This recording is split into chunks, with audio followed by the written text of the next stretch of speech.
Baik, bismillahirrahmanirrahim. Assalamualaikum warahmatullahi wabarakatuh.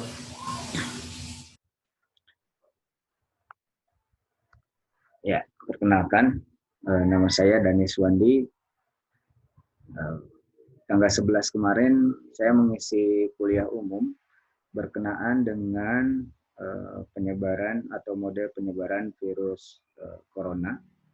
Namun pada saat itu ada kendala mati lampu sehingga beberapa peserta meminta kepada saya untuk membuat video ulang dalam penjelasan materi khususnya di bagian model yang terakhir. Ya, karena di model terakhir suara kemarin itu terlalu putus-putus, kemudian juga kesimpulannya akibatnya tidak terlalu jelas, khawatir ada kesalahpahaman. Jadi mereka meminta untuk membuat video yang video perbaikannya. Nah, berikut saya akan ulas kembali mengenai materi yang sudah saya sampaikan di tanggal 11.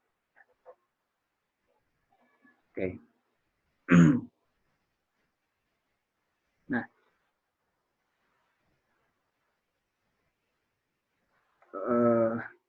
di tanggal 11 April 2020 itu saya mengisi kuliah umum dan diskusi online di Fakultas Sains dan Teknologi UIN Sunan Gunung Jati Bandung. Dalam hal ini judul untuk kuliah umum tersebut adalah aproksimasi model dalam penyebaran virus COVID-19 melalui pemodelan matematika. Apa yang menjadi dasar landasan atau pertanyaan di sini yang hendak dijawab di kuliah umum ini, yaitu kekebalan tubuh antara kekebalan tubuh dengan interaksi itu mana yang lebih sensitif terhadap penurunan penyebaran virus COVID-19 itu. Nah, di sini waktu tanggal 11 April 2020 saya menyajikan data kondisi saat ini di tanggal sampai tanggal 8 April 2020 dan pada saat itu kondisinya di tanggal 8 April itu kondisi infeksi kumulatifnya masih sampai di 3.000, sekitar 3.000, 2.900 sekian. Nah, tapi mungkin di saat ini pada saat video ini dibuat itu sudah mencapai angkanya hampir 4.800. Jadi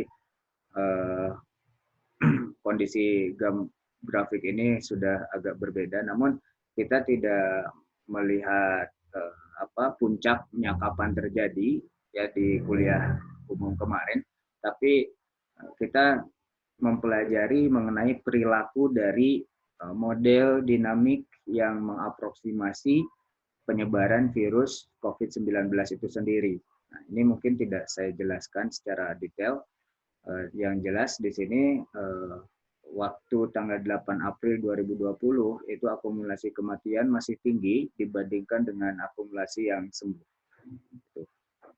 Sebaran data kasus baru juga ini bisa digunakan untuk mengaproksimasi laju infeksi sebetulnya, tapi belum saya lakukan untuk untuk model yang dikonstruksi. Mungkin ke depan nanti kita akan coba untuk mengestimasi nilai dari penyebar laju infeksinya. Nah, yang paling penting di dalam acara kuliah umum kemarin itu menjawab mengenai kesensitifan antara kekebalan tubuh atau social distancing dan social distancing. Jadi ini kekebalan tubuh dulu yang didahulukan atau social distancing gitu yang diutamakan, itu yang paling sensitif maksudnya. Yang mana yang paling bagus? Nah, di sini waktu kemarin saya ambil model yang paling terakhir, ya. Model yang paling terakhir ini berhubungan dengan model S, ITR. S-nya itu di sini adalah susceptible. Kemudian yang I-nya adalah infected, Kemudian T-nya itu sendiri adalah yang di treatment, yang dia masuk ke rumah sakit, ya, dirawat di rumah sakit. Kemudian yang R ini yang sembuh dari infeksi. Tentu model ini bukan model satu-satunya, dan model ini juga belum apa namanya, bukan final, ya. Jadi ini mungkin perlu diupdate juga. Kita bisa melibatkan dari hasil pertanyaan diskusi online waktu itu di kuliah umum tanggal 11 itu, ada yang merekomendasikan adanya expose, ya mungkin itu juga bisa dipertimbangkan. Ya, kemudian mungkin kita bisa libatkan juga karantina, ya, kompartemen karantina itu juga mungkin lebih lebih baik, ya. Nah, sementara di sini kita akan membahas tentang perilaku model tersendiri atau kesensitifan antara parameter parameter apa namanya yang kekebalan tubuh dengan interaksi. Ada di mana mereka? Dia ada di sini, ya. Ada di antara laju perubahan dari laju transmisi dari S ke I, dari yang orang yang sehat ke orang yang terinfeksi. Di sini kita bisa cerita bahwa ini ada S dan I, ini menunjukkan adanya interaksi, ya, antara S dengan I, antara orang yang sehat dengan orang yang sakit, yang terinfeksi, entah itu melalui makanan, entah itu melalui barang, atau entah itu melalui batuk misalkan, kemudian ada cipratannya, kemudian atau ya ini termasuk ke dalam definisi interaksi.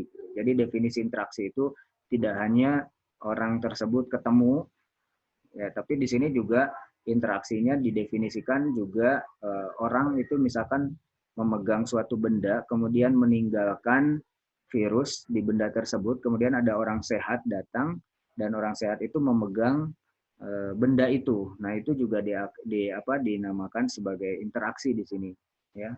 Ketemu. Jadi definisi ketemunya seperti itu. Nah, apa yang mengendalikan definisi ketemu atau yang mendefinisikan ketemunya itu di sini adalah C.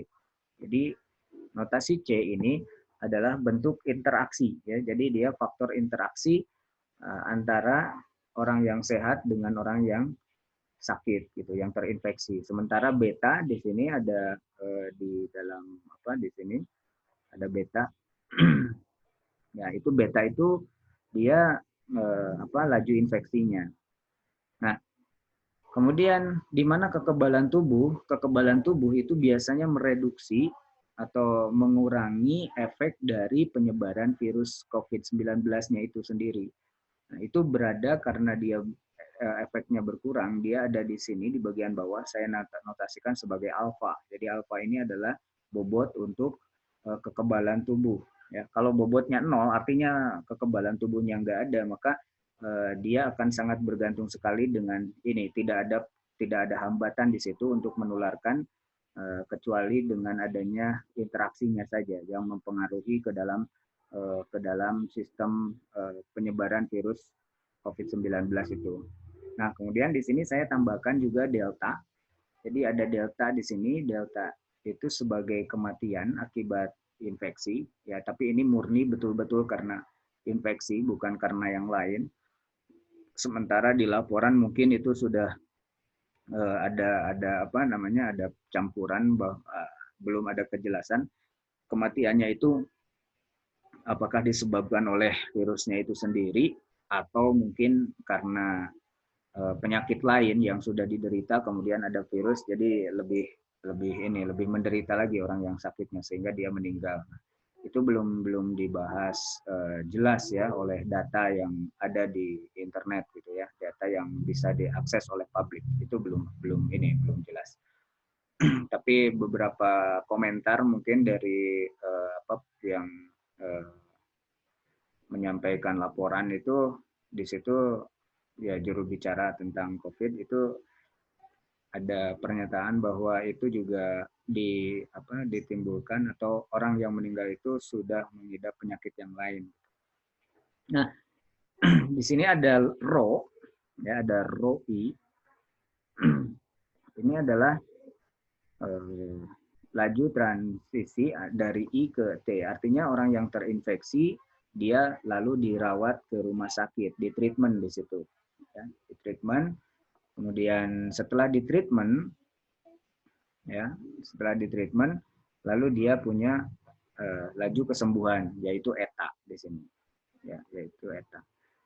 Kemudian ini ada tanpa di treatment juga ada orang yang sembuh gitu. Di sini ada laju kesembuhan tapi tidak melalui ke treatment dulu gitu. Itu ada asumsi di sini model dikonstruksi dengan menggunakan laju kesembuhan di gamma ini. Nah, dari model yang kita bentuk ini ada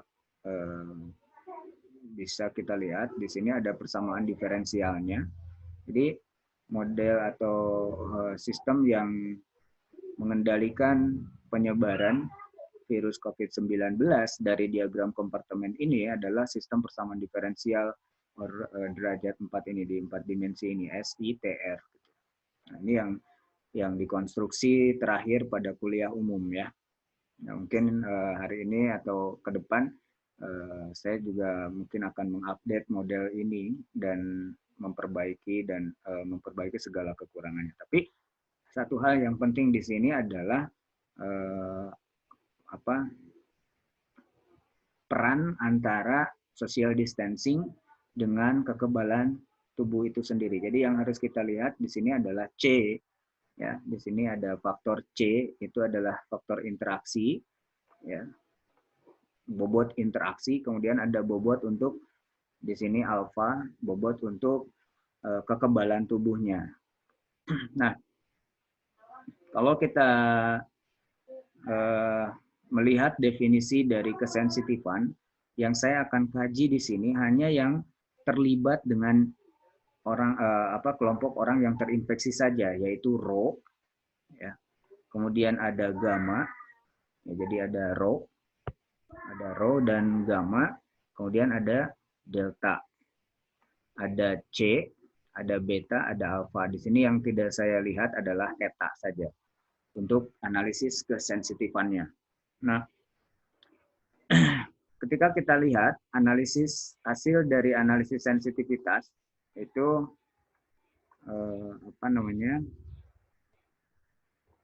ya, ini kita clear out drawing.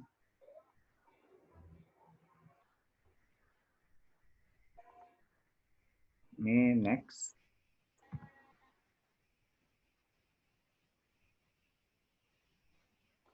Ini enggak next ya, maaf.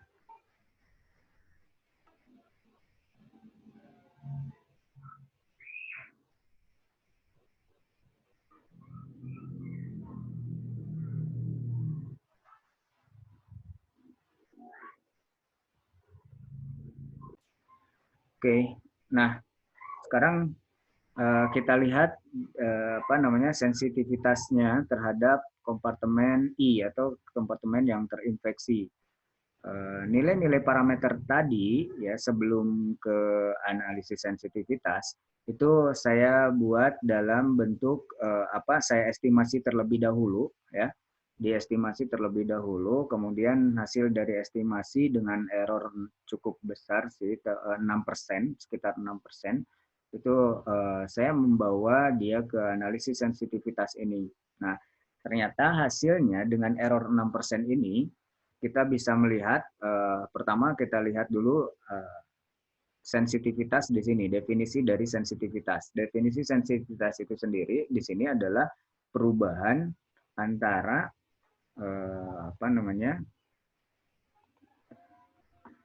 perubahan solusi terhadap perubahan parameter. Di sini saya tuliskan seperti ini ya, sigma itu perubahan solusi terhadap perubahan parameter. Jadi artinya di sini sensitivitasnya masih lokal gitu, secara lokal, karena kita melihat dari turunan pertamanya itu ada di sini ada turunan pertama dari X, atau X itu adalah kompartemen ya, mohon maaf ini tidak saya tuliskan di sini. X itu adalah kompartemen yaitu S, I, kemudian T dan R di situ isinya vektor. Kemudian theta di situ isinya adalah nilai-nilai parameter yang tadi terlibat langsung dengan kompartemen I, yaitu C, beta, alfa, gamma, delta, dan rho. Situ. Nah, kita bisa melihat juga indeks sensitivitas dengan definisi yang dengan menggunakan teorema nilai rata-rata di kalkulus ya. Di situ saya integralkan dari 0 sampai T tertentu, waktu tertentu batas maksimumnya. Kemudian saya bagi integral dari sigma itu sendiri ya. Kemudian saya bagi dengan interval waktunya, itu artinya rata-ratanya. Nah, setelah kita lihat definisinya, kemudian kita kita solve ya solusinya. Di sini kita bisa melihat di gambar pertama, yang ini gambar pertama, kita bisa melihat bahwa parameter yang paling tinggi pengaruhnya terhadap infeksi itu adalah parameter yang berwarna merah ini, yaitu C.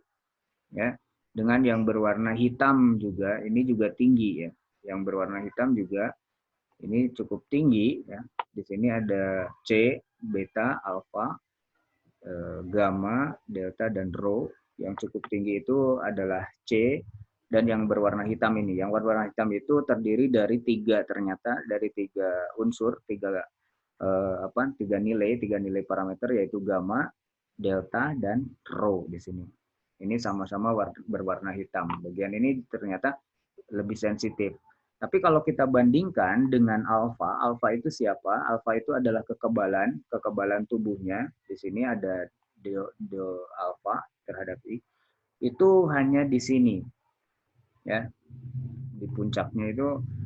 Jadi tidak terlalu tinggi kalau kita bandingkan dengan C. Artinya tidak lebih sensitif dibandingkan social distancing dalam mengurangi atau menambah orang yang terinfeksi.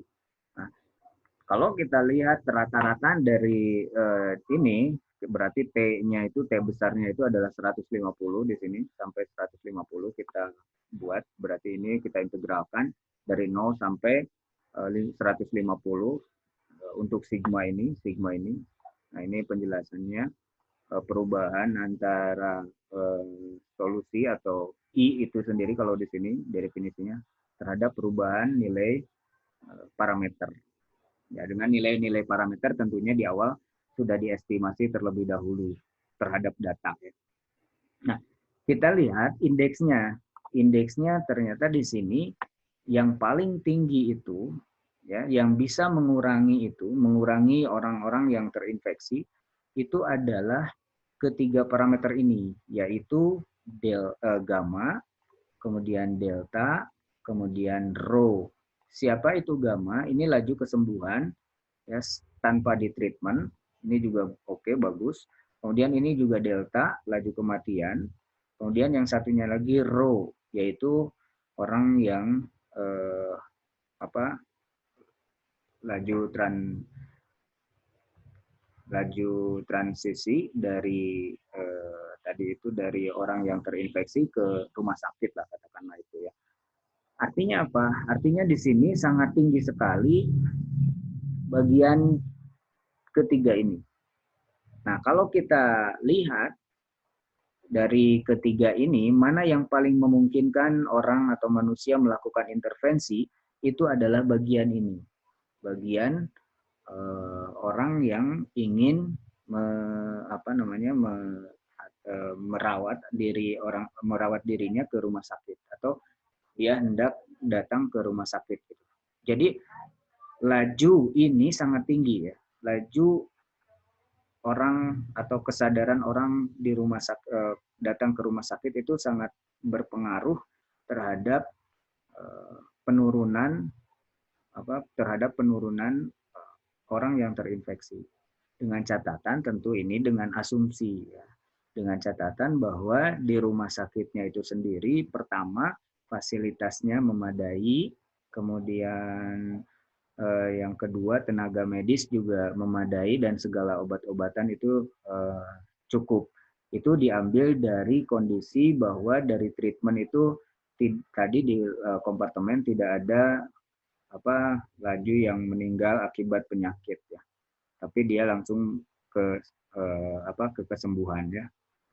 Mungkin dengan adanya informasi yang lebih detail itu akan diupdate ya. Tapi yang jelas di sini yang menjadi pengaruh paling besar itu adalah RAW. Tidak mungkin kita melibatkan ini karena ini secara alami ya, kematian alami, dan itu orang juga nggak mau dibuat mati. Harapan kita itu kan orang sembuh gitu ya, harapannya. Terus yang ini juga Delta juga nggak mungkin ya. Jadi tolong di sini jangan mengambil tindakan bahwa untuk mereduksi orang yang sakit, orang yang terinfeksi dan mereduksi penyebaran penyakit, itu jangan ada yang berpikiran bahwa kita membuat orang yang sakitnya itu sendiri, orang yang terinfeksinya itu sendiri, kita buat dia meninggal. Tolong ini bukan, karena negara kita itu negara ketuhanan yang Maha Esa, berlandaskan ketuhanan yang Maha Esa, dan itu tentu tidak diharapkan seperti itu ya, tidak diharapkan untuk mengurangi efek dari penyebaran virus ini dengan cara membuat orang yang terinfeksinya meninggal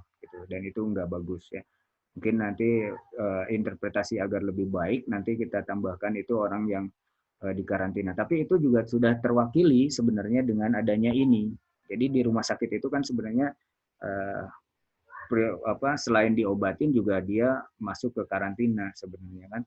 Jadi harapan intervensi kita itu adalah orang hendak atau mau untuk dirawat di rumah sakit. Gitu.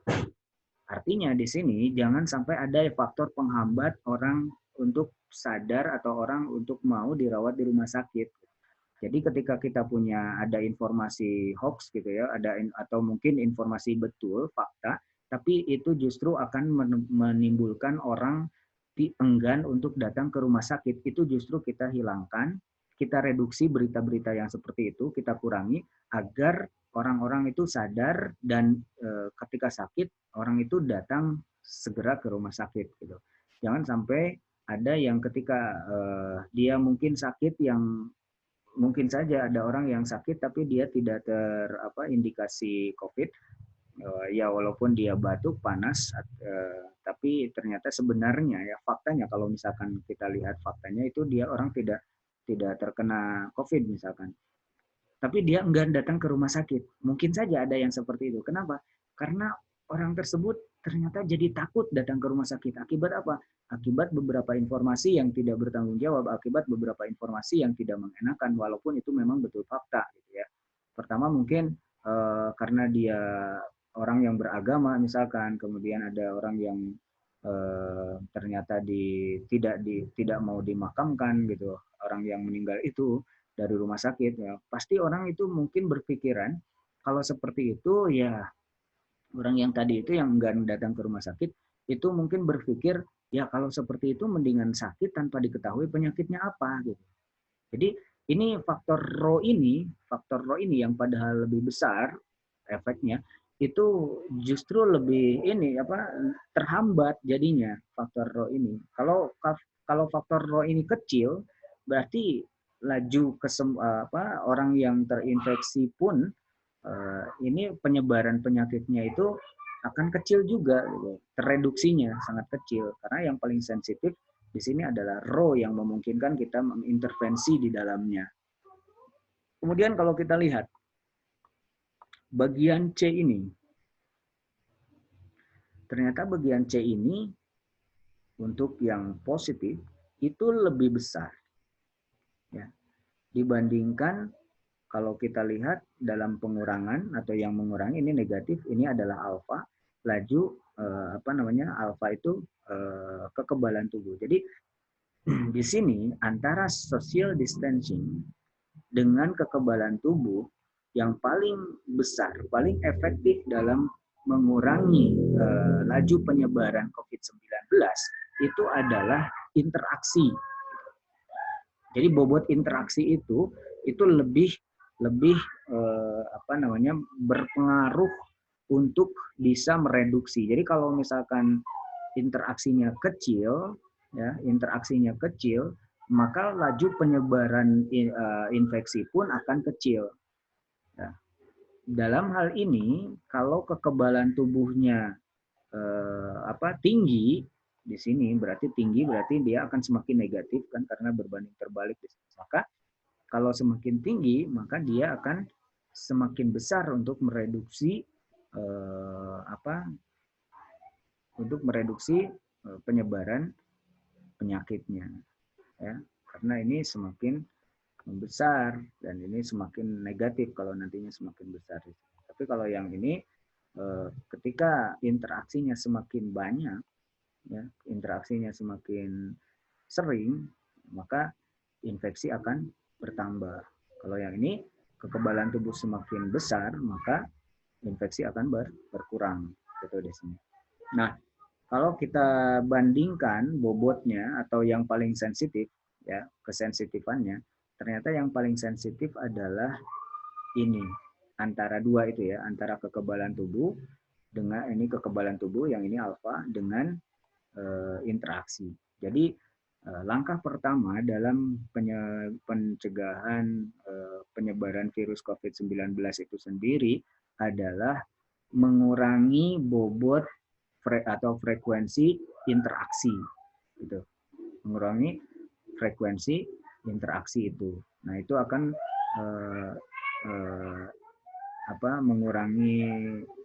mengurangi laju infeksinya. Jadi dua hal yang kita bisa lakukan atau mungkin jadi tiga ya. Urutan pertama adalah yang ini, ya. Jadikan rumah sakit atau tingkatkan kepercayaan orang atau masyarakat terhadap treatment yang dilakukan di rumah sakit. Itu berita yang harus diekspos. Jadi jangan sampai ada berita yang justru orang atau menghambat orang untuk datang ke rumah sakit itu. Entah apapun bagaimanapun bentuknya ya. Kemudian yang kedua itu adalah ini kalau kita jadikan sebagai hierarki ya. Yang kedua itu adalah ini, lakukan penurunan frekuensi interaksi. Dan yang ketiga tentunya ini adalah menjaga kekebalan tubuh. Itu yang berikutnya. Nah, jadi kalau kita hierarkikan seperti itu urutannya. Oke. Nah, itu dilakukan pada kondisi di sini basic reproduction number-nya atau R0-nya kurang dari 1. Sini. Ya. Artinya ini tidak terjadi wabah. Maksudnya dia pada suatu saat akan turun. Itu kondisi yang kita pakai ya. Untuk melihat kesensitifan antara interaksi dengan alfa ini. Ya. Tapi kalaupun kita lihat di yang kedua, ini saya akan lihat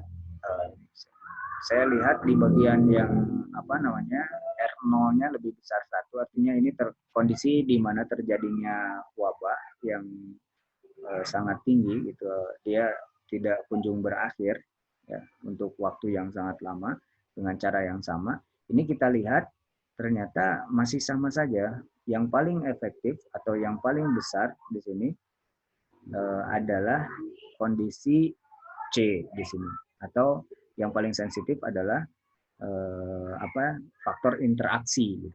Tapi apa yang berbeda di sini? Yang berbeda di sini ya, yang paling sensitif pada saat terjadinya wabah itu yang tiga faktor ini tidak terlalu sensitif. Jadi artinya kalau kita mau menurunkan kondisi penyebaran penyakit pada saat terjadinya wabah yang tidak kunjung selesai, satu-satunya cara adalah dengan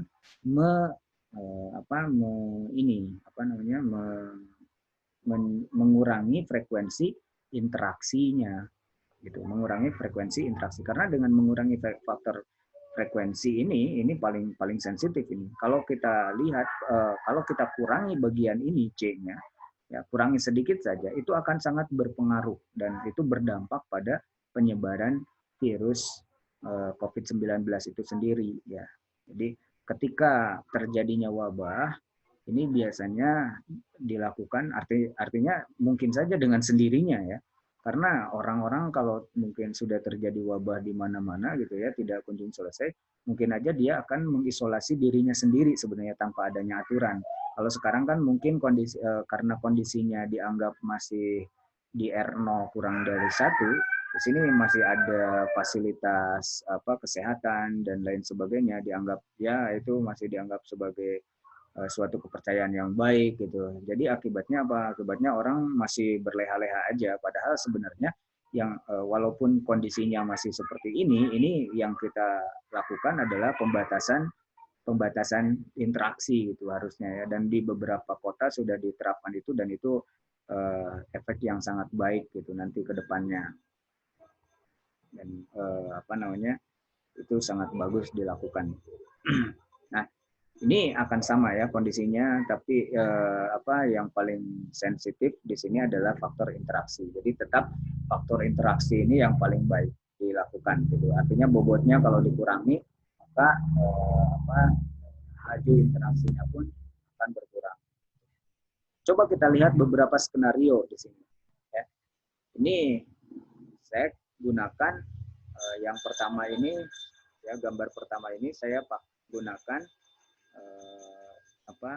simulasi dengan yang merah ini tidak adanya kontrol atau tidak adanya pembatasan ya. Ini coba lihat di sini ada sesuatu yang puncak yang sangat tinggi, tapi saya di sini tidak memprediksi kapan puncaknya dan berapa jumlahnya karena estimasinya saya belum berani. Di situ estimasinya masih errornya 6%, jadi belum berani dibawa ke sana. Kalau ke dalam bentuk variasi atau kesensitifan saya berani di sini dengan error yang 6% itu.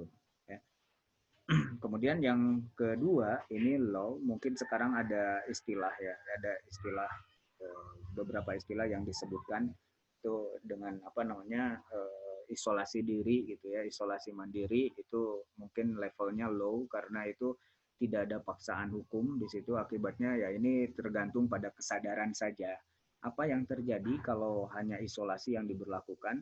Oke, puncaknya akan naik di sini, tapi ada pergeseran waktu di sini, ada pergeseran waktu puncak gitu. Kemudian yang ketiga middle, mungkin ini kita punya istilah karantina wilayah gitu atau mungkin PSBB yang sekarang-sekarang itu ya. Itu levelnya di middle di situ. Apa yang terjadi kalau itu diberlakukan? Itu akan mengurangi jumlah orang yang terinfeksi di sini. Akan mengurangi jumlah orang yang terinfeksi, tapi dia menggeser ke puncaknya. Ya nggak masalah sih sebenarnya digeser puncaknya kalau memang itu bisa mereduksi. Ya. Mereduksi artinya tentu pergeseran puncak ini efeknya kemana? Tentu itu pergeseran puncak itu efeknya ke ekonomi gitu ya. Dan di sini saya tidak mengkaji faktor ekonomi gitu. Jadi kenapa ke faktor ekonomi? Ya karena pada saat ini tentu kalau ini dibatasi PSBB misalkan kemudian puncaknya bergeser itu nantinya PSBB diberlakukan, interaksinya dibatasi, itu para pengusaha mungkin tidak bisa berusaha atau masyarakat yang berusaha membutuhkan interaksi itu jadi sulit gitu ya. Nah itu mungkin kelemahannya di sini. Tapi itu dugaan dari segi faktor ekonomi ya. Mungkin orang ekonomi bisa lebih mengkaji pergeseran ini gitu ya. Tapi kalau high level kontrolnya di sini justru akan lebih menggeser, tapi ini efektif dalam mereduksi. Dan bahkan kalau ini juga di sini kita perlu intervensi seperti ini kita perlu diperlukan juga dalam mengambil keputusan apakah rumah sakitnya lebih cukup gitu ya.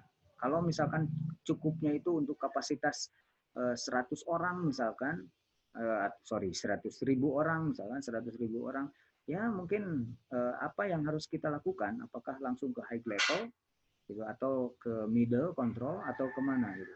Dan itu juga tinjauan ekonominya perlu dilihat. Nah tapi di sini juga kita bisa menduga ya, kita bisa menduga bahwa kalau kita campur antara ketiga intervensi itu, baik itu isolasi diri, karantina wilayah, kemudian ada PSBB, itu kita campur ya, dicampur di sampai sekian kita stop. Nah itu apa yang terjadi? Nah itu saya sendiri belum melakukannya ya.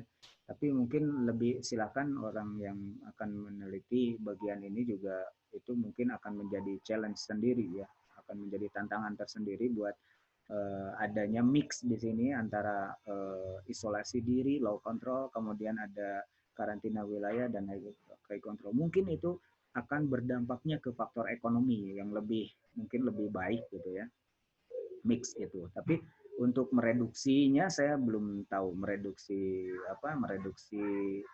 jumlah orang yang terinfeksinya, apakah itu lebih tinggi atau itu ada di pertengahan, mungkin di daerah ini kan ada puncak, ini puncak, ini puncak, mungkin menjadi rata-rata dari ketiganya, misalkan mungkin di daerah sini ya kalau memang kapasitas rumah sakit kita sudah masih muat sampai sini ya kenapa itu tidak dilakukan gitu ya, nanti itu tereduksi dan banyak orang yang sembuh serta perekonomian juga tidak terlalu loncat gitu. Itu yang perlu dipikirkan, itu lebih baik. Nah, padahal di sini kita kembali ke sensitifan, ke dalam tema kita sensitivitas. Padahal ini di sini saya menurunkan bobot interaksi itu hanya 5%-nya. Tapi efeknya itu sangat tajam di sini. Efeknya sangat tajam. Berbeda dengan imunitas, ya. Kalau imunitas di sini, ya, di bagian ini, di sini padahal saya menurunkan bobotnya itu sebesar 10%. 10%. Tapi apa yang ditimbulkan ini sangat sedikit sekali untuk mereduksi jumlah orang yang terinfeksi, menggeser tapi juga sangat kecil gitu faktornya. Itu yang disebut sebagai ini tidak sensitif. Jadi kalau kamu memilih mana yang paling efektif antara social distancing gitu atau pembatasan interaksi dengan imunitas, itu yang paling baik dilakukan itu adalah pembatasan interaksi ya, frekuensi interaksinya dikurangi, itu yang lebih baik. Oke. Jadi di sini kesimpulannya bahwa pembatasan interaksi dan peningkatan kekebalan tubuh memang betul itu sama-sama bisa mereduksi jumlah kasus yang terinfeksi. Namun jika kita bandingkan antara keduanya, pembatasan interaksi itu dikatakan lebih efektif dalam mengurangi jumlah kasus infeksi daripada peningkatan kekebalan tubuh. Nah, sementara yang kedua, kita bisa lihat dari sini kebijakan dalam pembatasan interaksi itu harus lebih cepat. Kenapa? Karena itu bisa mereduksi jumlah kasus yang terinfeksi. Gitu. Entah itu bobotnya bervariasi tadi, entah itu mulai dari karantina wilayah atau PSBB mungkin bobot yang lebih tinggi. Kenapa dikatakan bobotnya lebih tinggi di situ? Karena definisi dari bobot yang bobotnya lebih rendah, bobotnya lebih rendah. Dan di situ kenapa lebih rendah? Karena adanya konsekuensi hukum. Kalau di sini biasanya kalau orang udah berbenturan dengan hukum itu biasanya jadi taat ya biasanya sih, tapi ada juga mungkin yang melanggar. Kemudian yang berikutnya, kematian akibat infeksi ini ya, kesembuhan alami serta peningkatan treatment itu punya peran dan pengaruh yang sama dalam mereduksi kasus infeksi, kasus orang yang terinfeksi. Namun sebetulnya intervensi yang paling mungkin kita lakukan adalah peningkatan treatment yang dilakukan oleh para petugas medis. Artinya di petugas medis kita harus pastikan optimal, pelayanan yang optimal, kemudian petugas yang optimal juga, artinya memadai gitu ya. Kemudian adanya keinginan atau kesadaran masyarakat untuk datang ke rumah sakit, itu yang paling penting ya. Itu ya, selain yang tadi juga penting ya, petugas medisnya dan peralatan sarana dan prasarannya memadai, itu juga penting ya. Dan ini orang yang datang ke rumah sakit juga harus ditimbulkan kesadarannya. Kalau ini berkurang seperti yang tadi dibahas di analisis sensitivitas, itu akan sangat-sangat merugikan untuk kita semua dalam menanggulangi penyebaran virus COVID-19 ini. Nah, kemudian kita lihat jika jumlah orang yang ditreatment itu menurun. Nah, ini mungkin akibat dari adanya hoax, berita-berita yang tidak bertanggung jawab, atau adanya ketakutan orang untuk dirawat gitu ya, entah itu ditimbulkan oleh berita apapun itu, yang jelas di situ menimbulkan satu ketakutan bagi orang yang untuk datang ke rumah sakit. Itu kalau menurun sementara faktor interaksinya naik, ini yang paling bahaya ya. Ini yang paling bahaya. Jadi orang ya interaksi ya saja, tapi orang jadi tidak sadar itu akan menimbulkan terjadinya wabah yang tidak kunjung selesai ya. Itu berbahaya di situ ya. Jadi hal yang perlu dilakukan adalah melakukan pembatasan interaksi serta meningkatkan kepercayaan pada petugas medis. Dan yang ketiga yang tidak kalah pentingnya juga itu adalah menjaga kondisi tubuh ya. Jadi menjaga kestabilan atau kekebalan tubuh kita juga itu penting juga. Nah, tapi kalau di sini menurut analisis ini kondisinya itu ada di level ketiga. Jadi levelnya level ketiga untuk kekebalan tubuh. Jadi kalau mau menghabiskan biaya, itu mungkin kalian bisa melihat mana yang paling merugi dan yang paling menguntungkan. Gitu. Silahkan aja lah, itu dipertimbangkan. Ya. Tapi yang jelas di sini saya mau menyampaikan bahwa ternyata pembatasan interaksi itu lebih baik gitu ya dibandingkan kekebalan tubuh. Nah, kemudian karena tadi ada pembatasan peningkatan kepercayaan pada petugas medis, maka pesan dari kuliah umum ini pun itu salah satunya adalah tolong stop berita-berita negatif ya terhadap kesadaran orang yang bisa mempengaruhi kesadaran orang untuk ingin dirawat di unit kesehatan. Unit kesehatan rumah sakit itu sendiri ya. Dan itu pun mungkin jadi challenge tersendiri bagi para peneliti ya, bagaimana kalau ini dilibatkan adanya pengaruh berita negatif terhadap kesehatan ya, terhadap unit kesehatan, itu perlu kajian yang lebih lanjut mungkin ya untuk memastikan sebesar apa dan seberapa besar pengaruhnya gitu ya. Oke. Terima kasih dari saya, cukup sekian. Mudah-mudahan bermanfaat dan jaga tetap kesehatan, kemudian batasi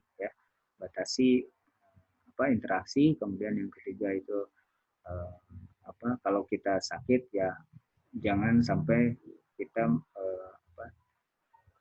mengurangi kepercayaan kita pada petugas medis. Percaya bahwa pemerintah sudah menyiapkan petugas medis, bahkan beberapa